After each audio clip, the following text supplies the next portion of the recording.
Bueno, son las 8:10, 15 de septiembre. Y a las 8:10, quiere decir que desde hace 2 horas 10 minutos que se cumple el cierre, ¿verdad? Aire, mar y tierra con Haití. Una, una situación política y en todos los órdenes muy importante. María Teresa Cabrera está por acá con nosotros de un largo trabajo, prolongado trabajo en el ámbito magisterial, sigue siendo profesora, no se deja, ¿verdad? De la lucha también en lo comunitario, en lo social, y ahora es candidata presidencial por el Frente Amplio y el Congreso Cívico. El Congreso Cívico. ¿Congreso qué? Cívico. Cívico. Buenos días, María Teresa, qué bueno que estás por acá. Muy buenos días, un placer inmenso tener la oportunidad de compartir con este equipo. Estaba pendiente. Sí, estaba pendiente. Hablamos telefónicamente sobre un tema magisterial. Pero comencemos, siempre hablamos contigo sobre los temas magisteriales y los conflictos. Pero vamos a empezar por un conflicto principal, que es el que enfrenta a los que ocupamos la isla, el lado este-oeste. ¿Cuál es tu visión sobre lo que ocurre y la declaratoria de República Dominicana de cierre y la reacción de Haití a propósito del desvío de aguas del masacre? Bueno, yo creo que siempre el tema haitiano y República Dominicana es complejo y me parece que en esta ocasión tiene mayor nivel de complejidad porque aquí hay muchas fuentes de argumentación para abordar el tema haitiano. A veces se hace desde los sentimientos, las emociones, a veces desde el prejuicio, a veces, no siempre, desde la racionalidad, la serenidad, la reflexión que tiene que darse para abordar temas con los niveles de complejidad que presenta este. En este momento la situación es más compleja, digo yo, porque el nivel de deterioro del otro lado de la isla, en términos institucionales, en términos de una autoridad con la que se pueda discutir y esperar que se pueda construir acuerdos, es difícil porque todos sabemos cuál es la situación que hay de aquel lado. No obstante, las decisiones que se tomen desde la República Dominicana tienen que partir de una reflexión que trascienda esa euforia que a veces anida la reflexión en relación con este tema. Por ejemplo, el tema del cierre definitivo de la frontera, de los mercados, con todas las implicaciones que tiene en términos económicos, también para la República Dominicana, porque a fin de cuentas es un mercado importante. La gente, el pueblo de ambos lados, la gente que vive en la frontera, que vive del mercado, también hay un impacto de este lado y por supuesto de aquel lado ni se diga, porque es como la posibilidad de adquirir algunos productos básicos.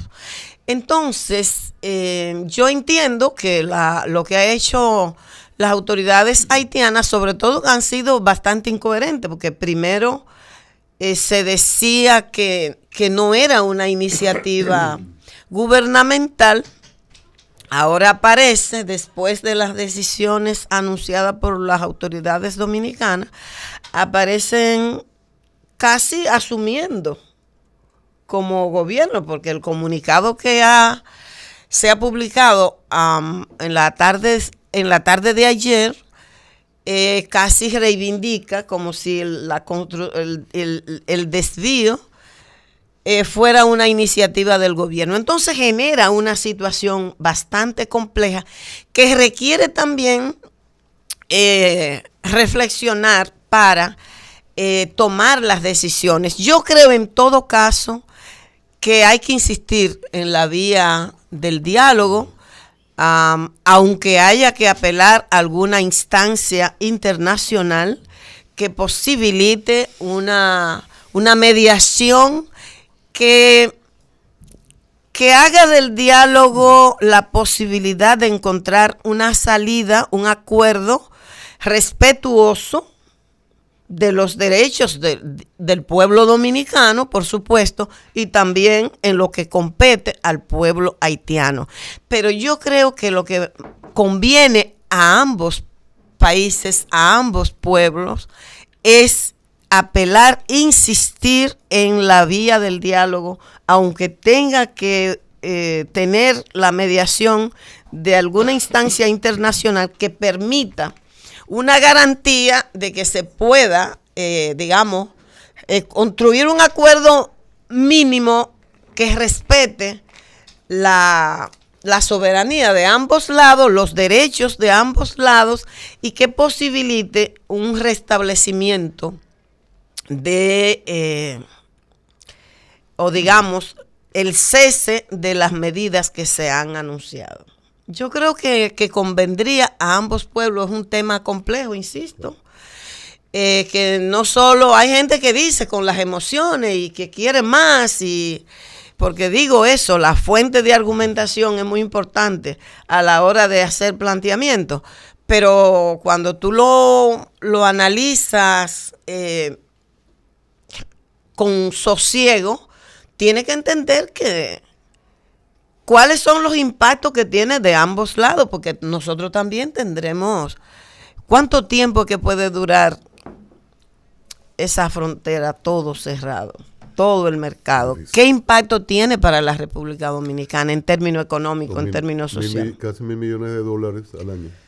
Entonces, todo eso, hay gente que no piensa nada de eso y habla con las emociones y plantea las medidas más radicales.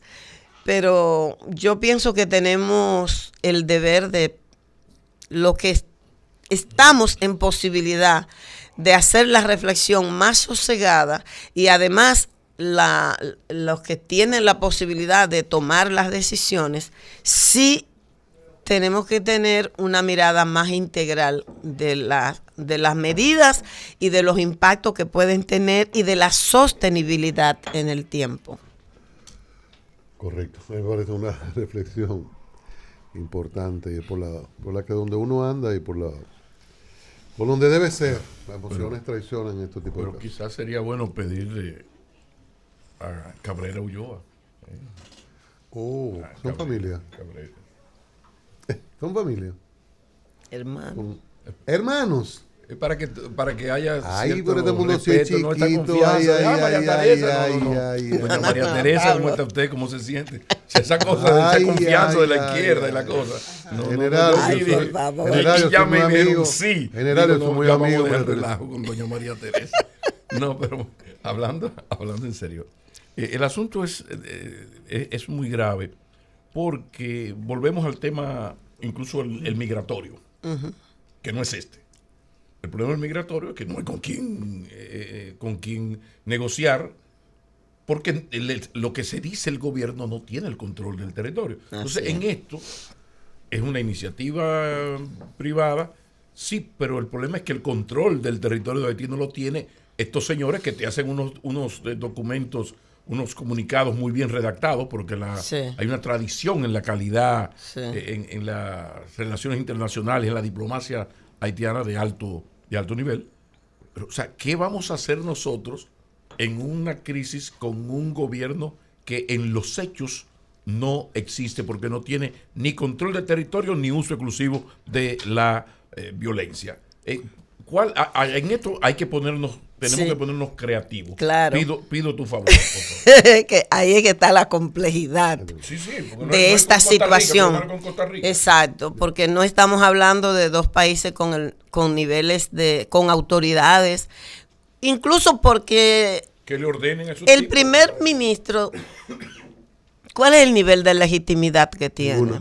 Ninguno. No hay un Congreso, no hay instituciones, es bien difícil. Yo creo que eso hace, y lo decía en la introducción, más compleja la situación que se aborda en este momento, porque no hay interlocutores válidos que puedan ser garantes de decisiones de aquel lado. Sin embargo, nosotros tenemos que apelar a la creatividad, a la inteligencia, incluso emocional, para insistir en los mecanismos que posibiliten un acuerdo que haga posible el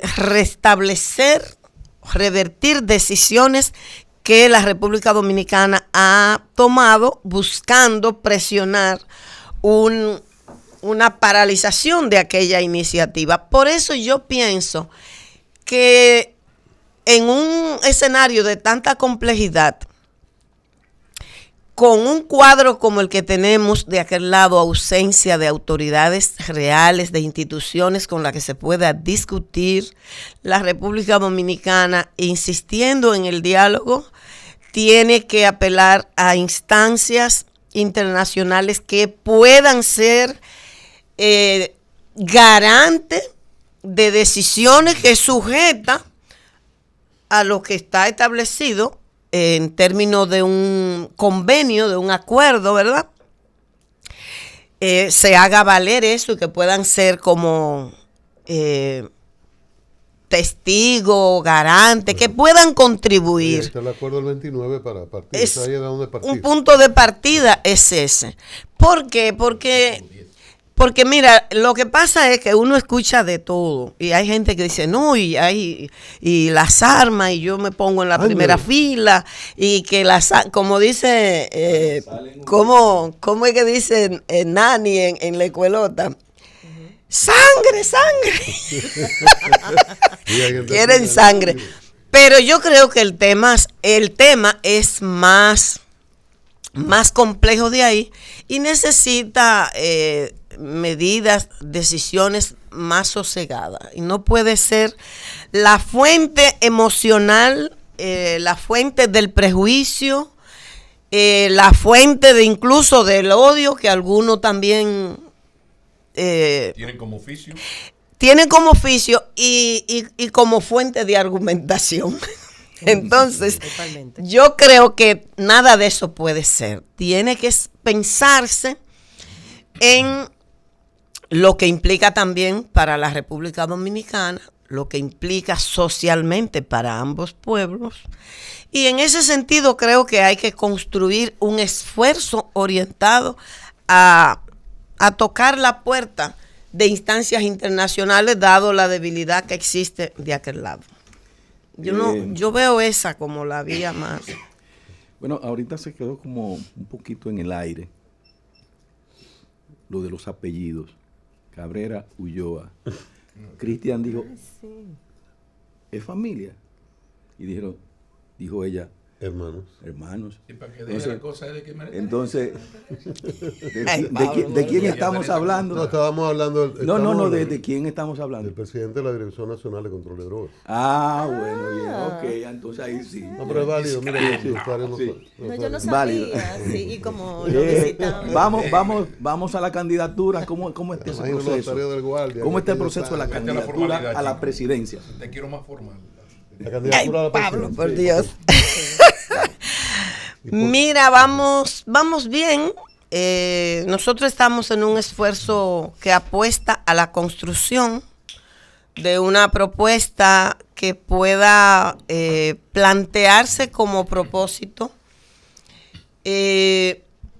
generar una condición, un nivel de articulación que haga posible plantearse como objetivo abrir paso a una nueva época política en la República Dominicana. y una nueva época política estamos llamándole a la posibilidad de concretar, de completar un proceso de transición democrática que ha sido frisado en la República Dominicana, que se ha quedado en una democracia que tiene mucho de caricatura, muy defectuosa, que se queda en el ámbito de que se organizan elecciones, pero ni siquiera podemos tener un sistema electoral verdaderamente equitativo, que garantice la equidad en el proceso, en la posibilidad de participación.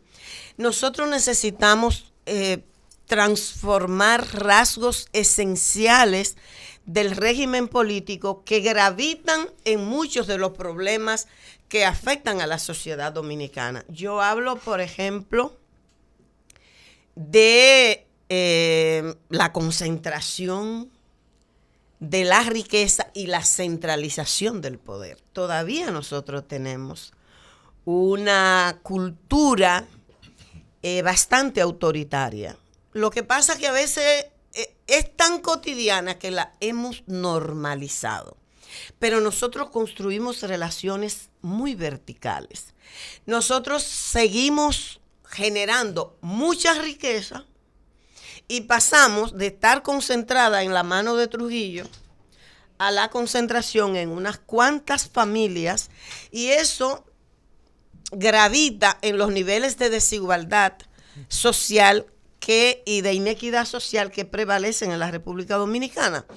60 años, la economía crece continuamente, pero no tiene un impacto en la reducción de la desigualdad. Usted tiene el clientelismo como un rasgo fundamental del sistema político dominicano que debió transformarse en ese proceso hacia la democratización. Pero hay que partir de que en la República Dominicana, es decir, pensar en las consecuencias que se derivaron de el primer ensayo democrático, que fue el gobierno del profesor Juan Bosch, que en la constitución que se dio, que promovió y que se aprobó en ese periodo, se sintetizaba una nueva época política, el tránsito a una nueva época política en la República Dominicana. Pero el golpe de Estado, la revolución del 65 y la imposición del gobierno de los 12 años y por supuesto la derogación de esa constitución malogró todo aquello. Y seguimos teniendo como rasgo esencial del Estado el clientelismo, que necesita ser transformado por un enfoque de derecho. Por eso a don Juan había que tumbarlo. Exactamente. No el tema, los altísimos niveles de corrupción y de impunidad que han caracterizado el sistema político, es un rasgo que necesita ser transformado definitivamente con base sólida en la institucionalidad del país. No por una expresión, digamos, voluntaria de un momento, no, sino porque haya garantía en la institucionalidad, en el ordenamiento jurídico de la nación, de que eso puede ser. Nosotros tenemos entonces que los niveles de inequidad y de desigualdad se reflejan, por ejemplo, en el sistema, en la política fiscal. ¿De dónde vienen los recursos? Es decir, la fuente de los impuestos que pagamos al gobierno, y cómo se distribuyen, cómo se gasta, cómo se invierte ese dinero. Evidentemente que gravar el consumo es un enfoque que tiene que ser transformado. Eso está pendiente en la República Dominicana, se contempló en la Estrategia Nacional de Desarrollo dentro de los 3 pactos, pero cada vez que se plantea la posibilidad de una reforma fiscal integral que cambie el enfoque, se frena. ¿Entiendes? Aquí hay demasiado poca gente con unos privilegios que irritan, y una inmensa mayoría que todavía sigue excluida del ejercicio de muchos de los derechos fundamentales que tiene el ser humano. Entonces nosotros, cuando hablamos de una nueva época política, estamos diciendo que podamos darnos una institucionalidad, un proceso de reforma político-institucional que puedan ser garantes de esas transformaciones, que puedan democratizar la distribución, la redistribución de las riquezas. Seguimos teniendo un salario que, no siendo el mecanismo más expedito para redistribuir riqueza, se mantiene bajo la lógica de una política restrictiva que no contribuye a eso. Los servicios básicos, los servicios públicos son una vía de redistribuir las políticas públicas. Entonces, un poco esa es la apuesta que nosotros tenemos, construir una propuesta que pueda proponerse objetivos como este.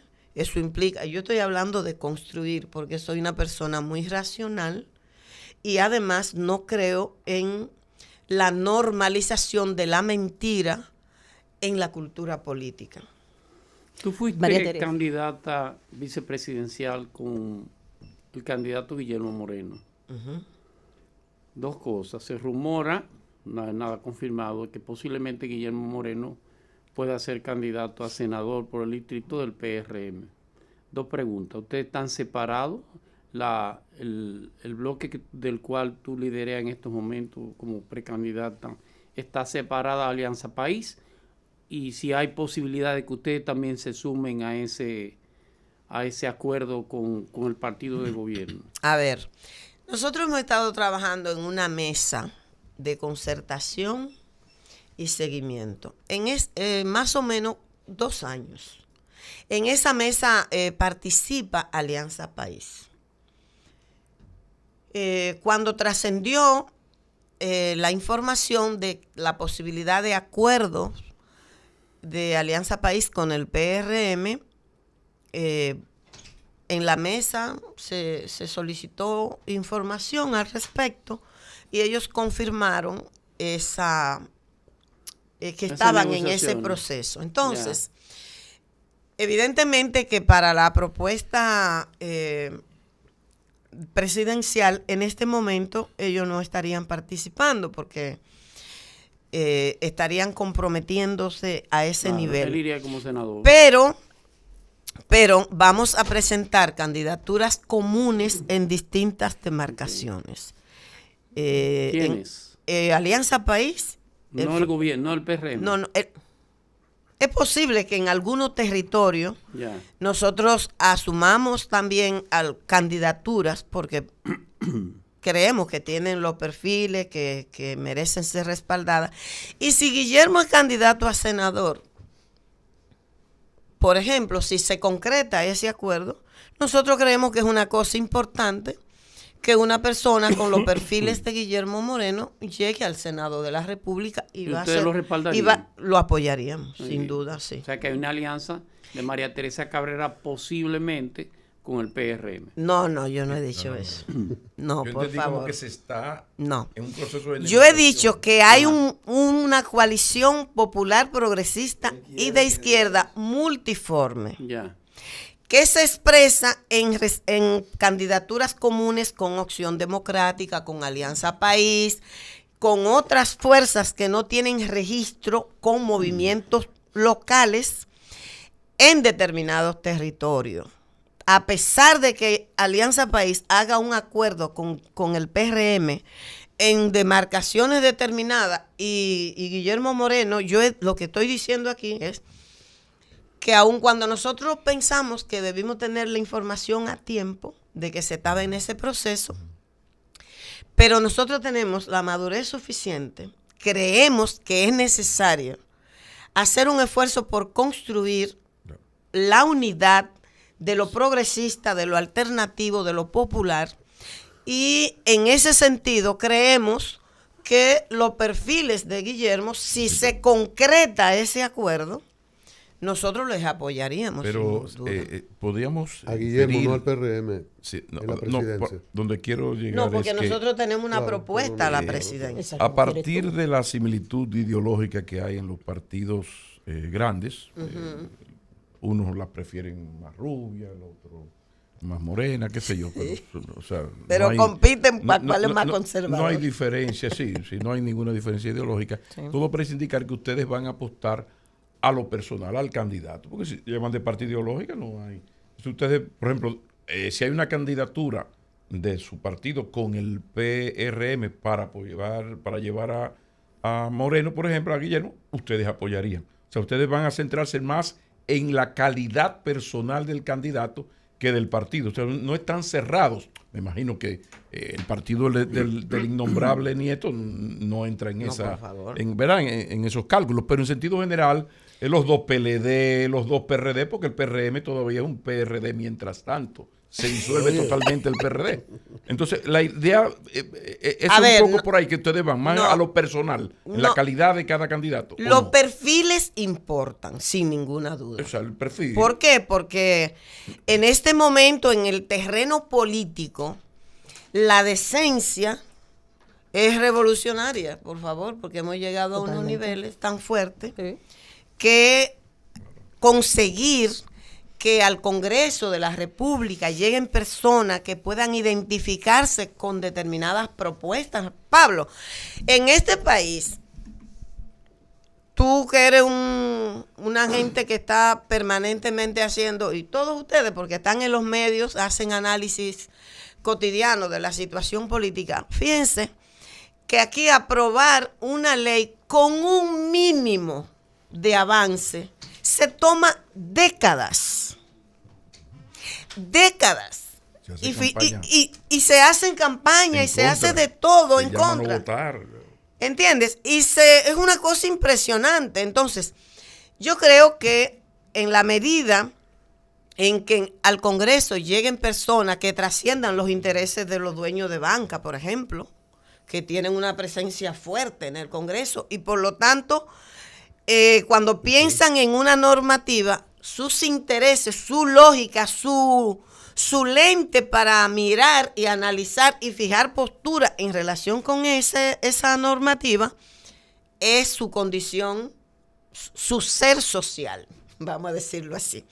Entonces, nosotros creemos en ese sentido que los perfiles son importantes para decidir apoyar una propuesta, llevarla como candidatura. Y desde esa lógica, nosotros creemos que Guillermo Moreno pues está comprometido con una agenda de derechos, con la decencia, con propuestas que nosotros no tenemos ninguna diferencia, por lo tanto no tendríamos ningún problema en respaldarle. Estamos conversando con María Teresa Cabrera, dirigente magisterial y sobre todo aspirante a la candidatura presidencial por el partido Frente Amplio. Fue, yo creo que la primera candidatura de mujer anunciada en este periodo.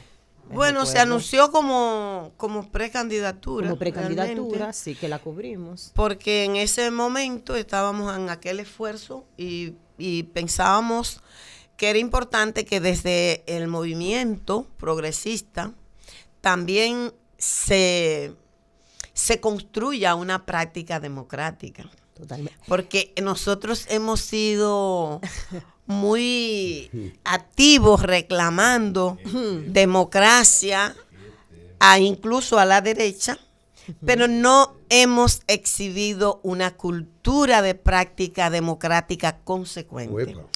Y en ese sentido, desde una mirada autocrítica también, sí, yo creo que es, bueno, tú sabes, una batalla. Pero yo creo que nosotros partimos de que era importante, porque también hace falta eso que Freire llama la coherencia entre el decir y el hacer. Y en ese sentido estábamos promoviendo la idea de que surgieran las precandidaturas dentro de la mesa y con un mecanismo, un método democrático se decidiera. Y quien resultara con mayor nivel de apoyo, en principio intentamos que fuera a través de una primaria de coalición, pero la Junta dijo que no había marco legal para eso, que las primarias son individuales para los partidos. Luego entonces, pues acordamos en la mesa que fuera a través de una encuesta.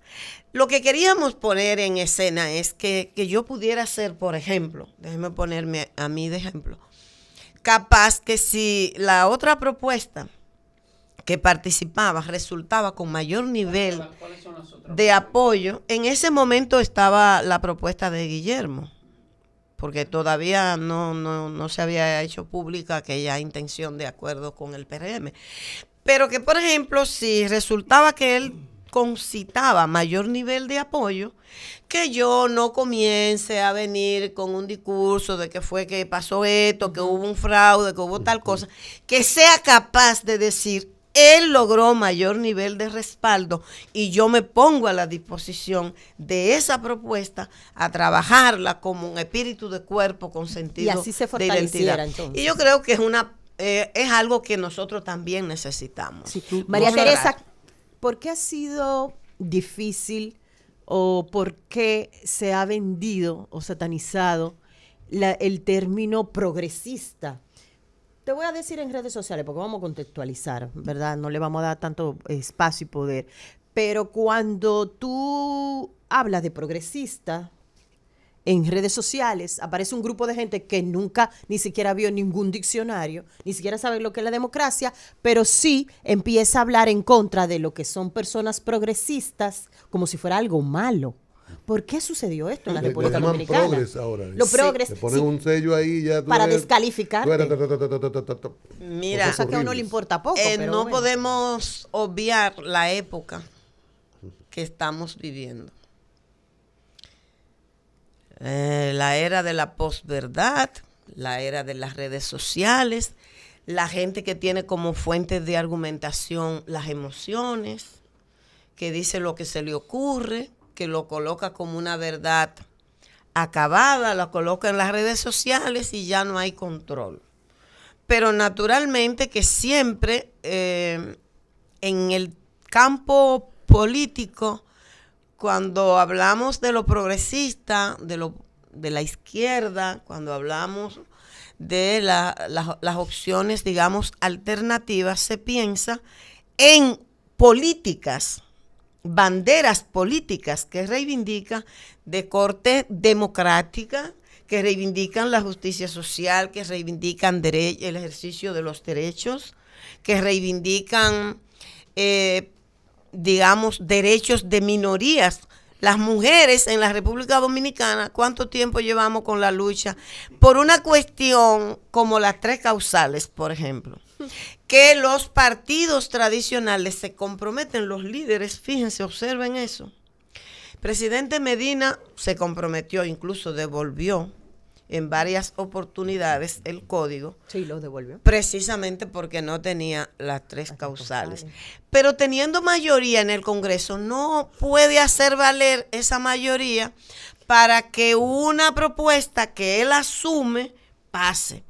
Pero para otras decisiones como que se tienen que tomar en el Congreso, esa mayoría sí es efectiva. Ese poder. Y eso es lo que ha repetido el actual presidente de la República, Luis Abinader.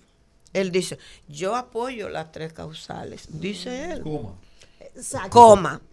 La coma está Pero exacto. El Congreso, los congresistas son independientes, cada persona. Pero sí, para otras decisiones que se quieren hacer aprobar. O para hacerle justicia a Abinader, recordar la época donde Danilo Medina sometía esto al Congreso y los diputados, en un acto de independencia y dignidad, decían, no, presidente. De rebeldía. No. Y se lo devolvían.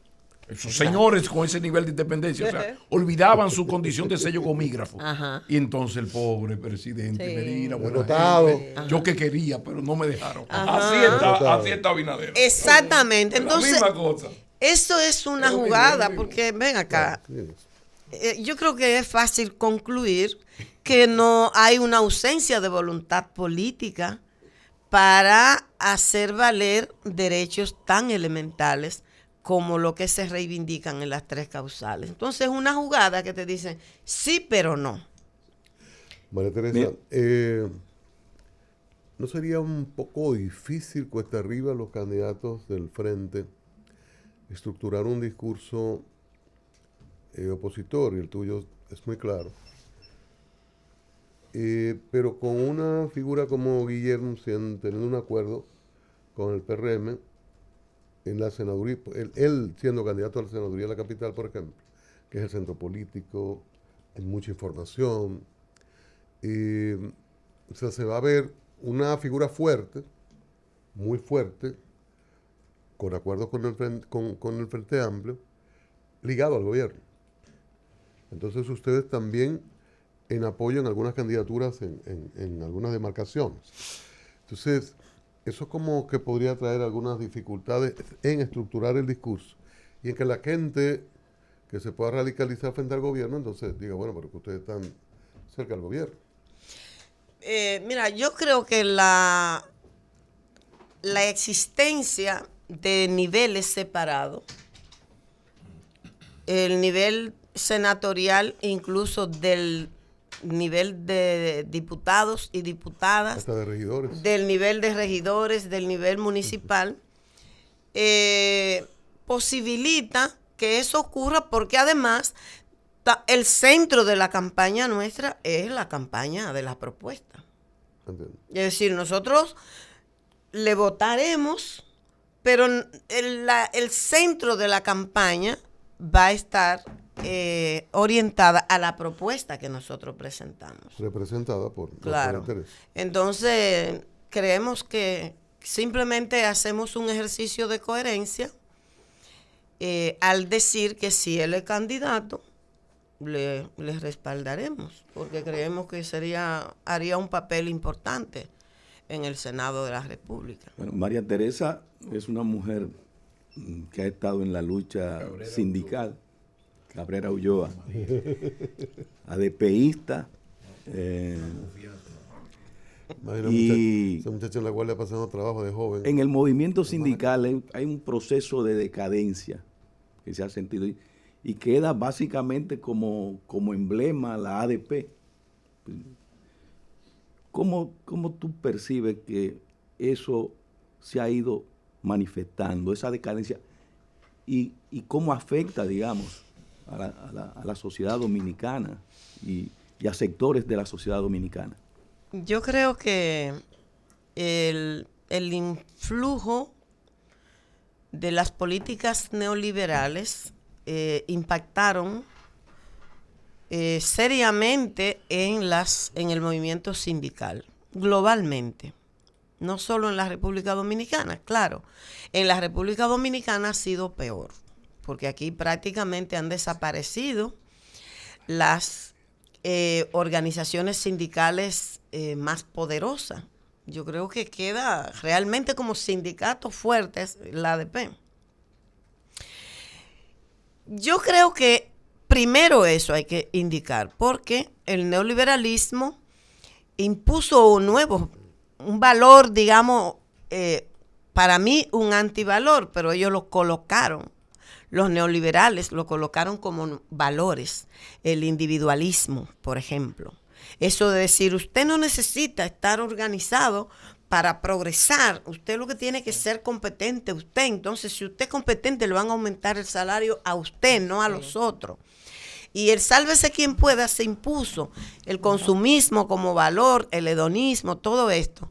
Eso ha influido. Pero yo creo que es una realidad también que desafía a las organizaciones.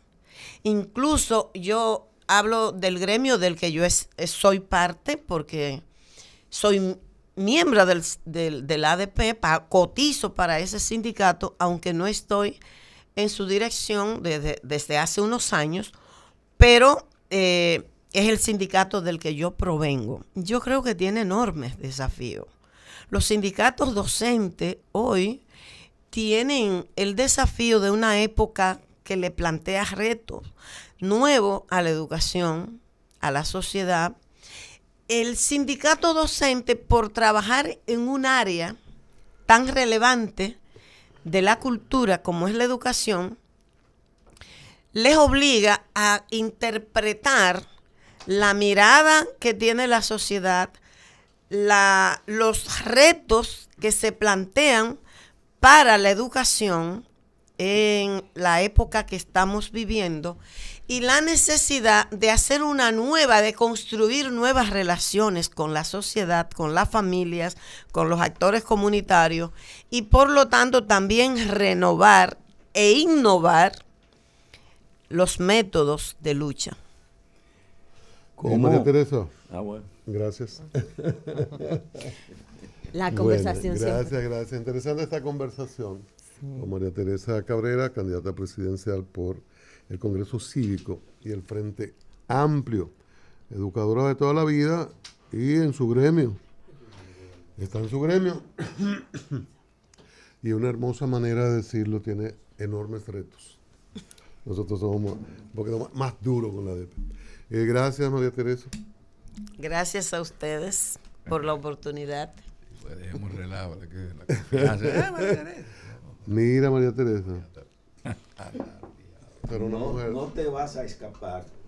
una mujer, No te vas a escapar. una gremialista, una mujer muy activa, pero también cocina, hace cosas en la casa, y si se daña una puerta, si hay que arreglar algo, también lo hace, ¿no? Sí, claro. Cuidado. Es responsable. Cuidado con regalarle un taladro. No. Que le regale un El día de taladro la a una amistad dama no es un caballero. Vamos a ver. Pero hay otros equipos, Ahora otras sí, herramientas ahora sí. Bien. que se pueden usar. Además, si alguna no las sabe usar, te van a decir cómo usarla. Eso ahí en la San Martín, que es la esquina de Máximo Gómez. Tú has pasado mucho por ahí con marchas y todo, y en diversas actividades.